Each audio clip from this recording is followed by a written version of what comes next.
would have preferred not to hear any further details about my brother's body, but when Elizabeth called me on the phone, hysterical, she couldn't help but overshare. Dark bruises covering his arms and legs. There was blood everywhere, soaking through his white t-shirt and striped pajama pants, pooling all around the wicker chair where he had sat. The skin of his neck was frayed where it had been ripped apart, almost like a popped balloon.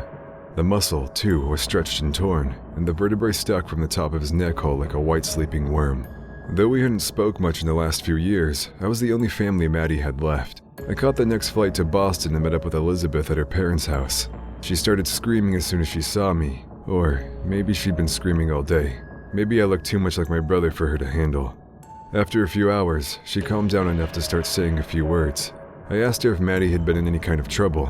He'd been reckless in his late teens and early 20s, selling drugs on campus. It was small-time stuff, but he'd made a few bad enemies. Guys that put a real scare into him one night that made him get out of the game altogether.